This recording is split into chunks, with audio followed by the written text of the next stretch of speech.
Scrawlerbox has a new look and I'm so excited to talk about it. Hello and welcome back to Jenna Gets Creative.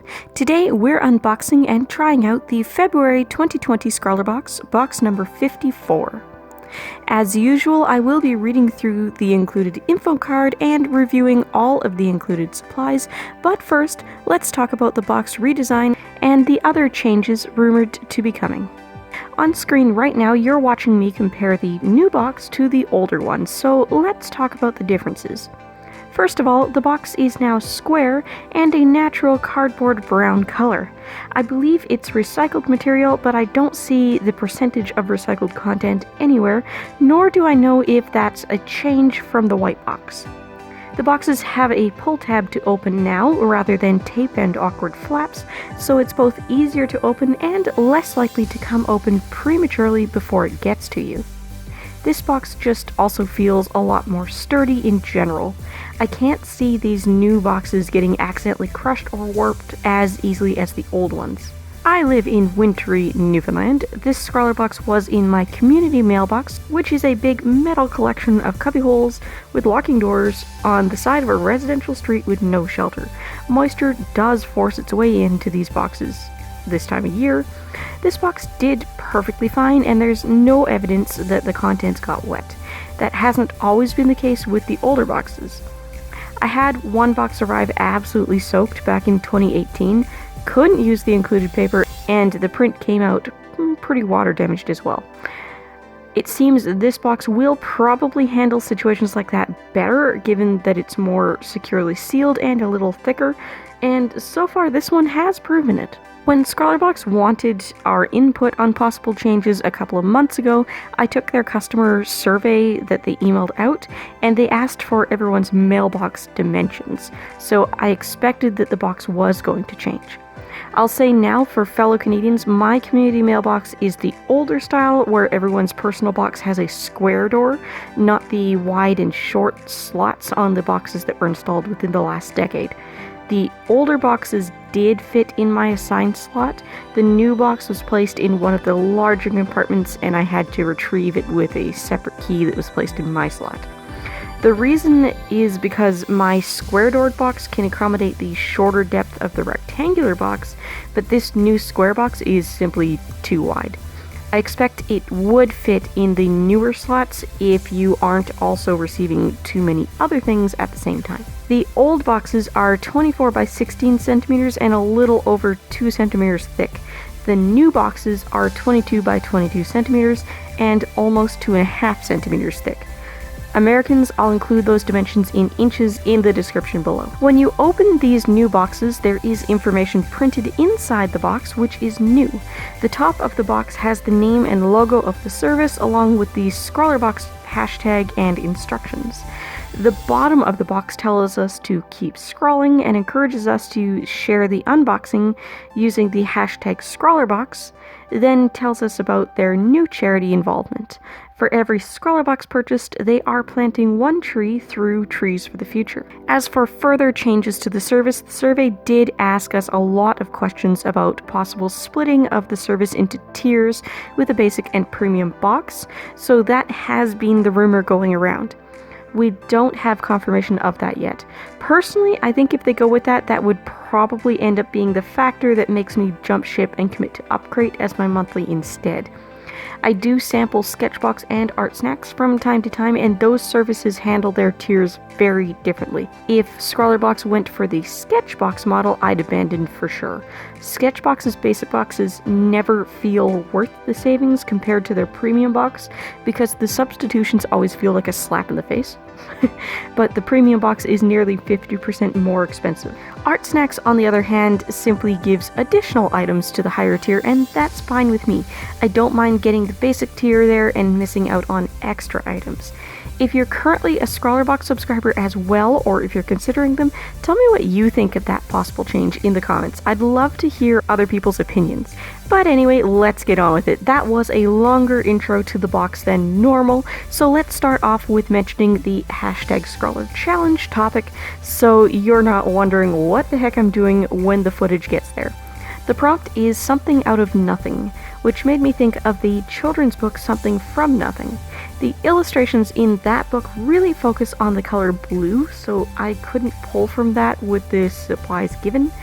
But thinking about children's books and the color palette I have to work with immediately brought me to the Paper Bag Princess, so that's what you'll see me working on.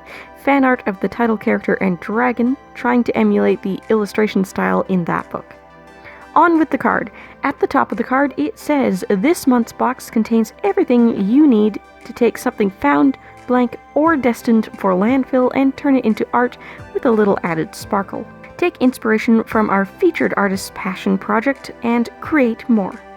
It could be an intricate lettering piece on a cardboard box or a simple illustration on the included craft paper. We just want you to explore these supplies and see where inspiration takes you. The featured artist is Rob Draper, and you can check out his blurb and links if you pause the video where I showed the back of the print. The first item up is a 4-pack of Faber-Castell Pitt Artist Pens. Ink drawings have a very long artistic tradition. This has always been an interesting medium for artists as it allows expression and durability and can also be combined with many other drawing techniques. Faber-Castell has combined all the advantages of an artist's ink with the benefits of a modern, easy-to-use pen in 4 different nibs.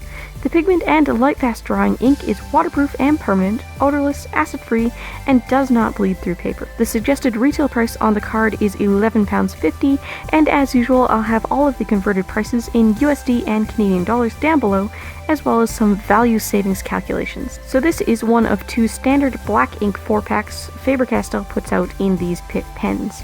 You either get this one with 3 sizes of metal-clad nibs and 1 brush nib, or you get a pack of various brush nibs. The sizes are S, F, M, and B, which correspond to 0.3, 0.5, and 0.7 millimeters respectively for the metal-clad nibs and the basic brush nib. As you can see, I do already own this set. I got my original set at Walmart 2 years ago. Mine don't have the nib size numbers on the barrels, these do. I think that's a change they made recently. I will not be including this pack in my upcoming giveaway because mine are well used and I do have a very similar 4-pack of fine liners from another brand going into the giveaway. But I got another S or 0.3mm Pitt pen in the December upgrade, so I may throw in just that size from this new pack. These are excellent pens. I love Faber-Castell's products, and these pens do work really well on their own and with both water-based media and alcohol inks if you let the pen's ink dry well first. For those of you wondering what I'm talking about with my upcoming giveaway, I've been teasing that here and there since the new year. I'm on track to qualify for the YouTube Partner Program this year, likely by summer, and I'll be hosting an international giveaway of art supplies and a small original artwork when that happens. It'll be open to my subscribers age 14 plus living in countries able to receive a package from Canada. I've been setting aside duplicate supplies as they come in through subscription boxes or as lost and refunded AliExpress orders when they finally find their way to me. But when it comes time to run the giveaway, I'll probably also pick out some lightly used items from my collection that would get more use in someone else's hands. Moving on, the next item is the Uniball Signo Broad Gel Rollerball Pen. Enjoy a delightfully smooth and bold drawing experience with these Uniball Signo Broad Gel Pens. This white pen is highly opaque and shows up well on both light and dark papers. The archival ink is resistant to water and fading. A hugely popular white gel pen that artists everywhere are trying to get their hands on. The ink comes out silky white, almost like correction fluid, but smooth and versatile. The suggested price is £3.99 for a single pen, which seems a little steep to me. I bought my original 3-pack of these pens off Amazon in 2018 for $8.49 Canadian, which works out to $2.80 Canadian or £1.61 at the average exchange rate in May 2018. Even with 2 years inflation, that's nowhere near £4. These are amazing white gel pens. If you consider all the nib sizes in the 2 ranges, the Uniball Signo pen are by far a better pen than the Sakura Jelly Roll. All the nib sizes of the Uniball range have the same silky flow as the Jelly Roll 1mm bold nib, and unlike the Jelly Roll ink, the Uniball ink doesn't soak up the pigment underneath nearly as much or as fast.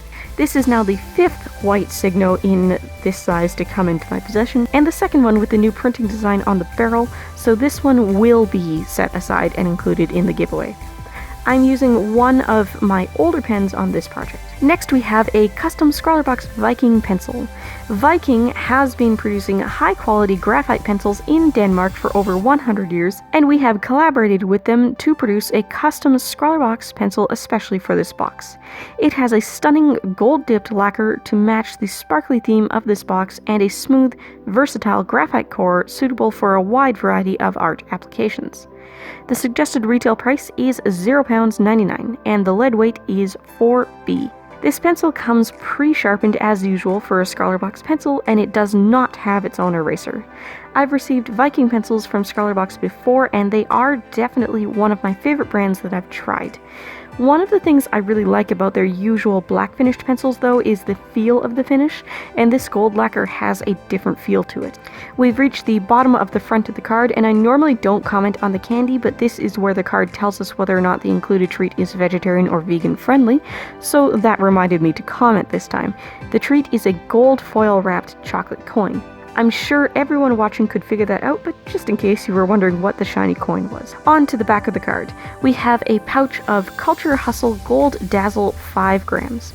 A plant-based super sparkly glitter. Microplastics are killing the environment, contaminating our oceans and beautiful wildlife. Plastic-based glitters are evil and helping to destroy our planet.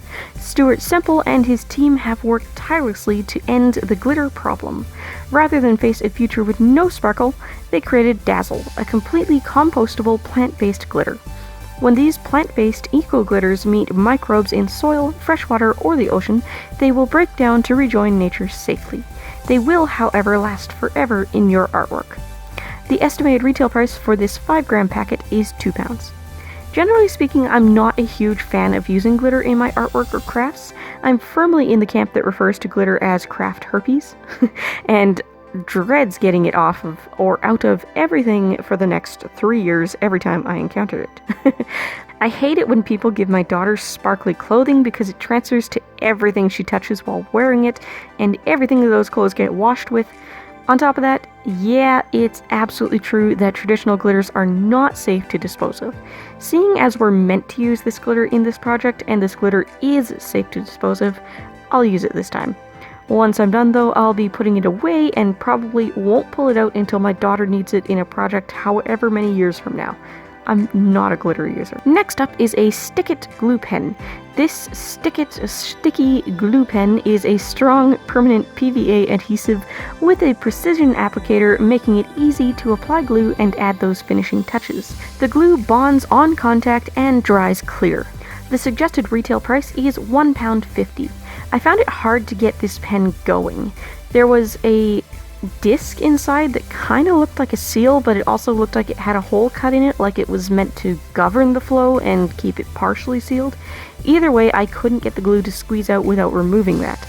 I expected the glue to be more liquid like the squeeze bottle craft glues we have here in North America, but it's thicker and almost chunky like the glue in a fresh glue stick. I was worried that it wasn't going to provide an even area of adhesive because it didn't look like it was spreading on the paper well, but it did indeed get an even coating of glitter where I wanted it. So I guess this works. It's handy to have, so I'll use it. Probably wouldn't have bought it on my own if I knew what kind of glue was in it. I wonder if this glue is less confusing to my European friends. And last but not least, the included paper. We got 2 options this time, a black pocket sketchbook plus 2 craft sheets. A small back pocket sketchbook made especially for Scrawlrbox, featuring exclusive Rob Draper artwork. The sketchbook has a 315 GSM craft cover made from 80% recycled fibers and 100 GSM plain paper inside. We've also included 2 sheets of A5 Nomad Craft 350 GSM paper to further test out the supplies. The estimated retail value for these together is £2.99. I ended up using one of the sheets of craft paper, but it's really nice to have the sketchbook. This might end up being my mermaid sketchbook this year. I noticed while reading through this card that the word craft in craft paper is spelled with a K instead of a C. I've only ever heard the term craft paper before, so I assumed it was craft with a C, as in arts and crafts. I looked it up and it's craft with a K after the German word for strength. the more you know. Overall, I really do like this box, and I think artists receiving the Pitt and Signo pens for the first time should be really excited. Based on the retail prices on the card, this box comes in about average for Scrawlrbox value, so that hasn't changed along with the physical box. Once again, all the prices with the conversions and all my value calculations are in the description box down below. If you're itching for more art content, here are some suggestions on the left of your screen. I upload art-related content twice a week at minimum, every Tuesday and Thursday, with bonus uploads some weeks. This month I'm doing fan art collaborations with Weblight Dreams every Thursday, so I hope you'll come back for that. Bye guys!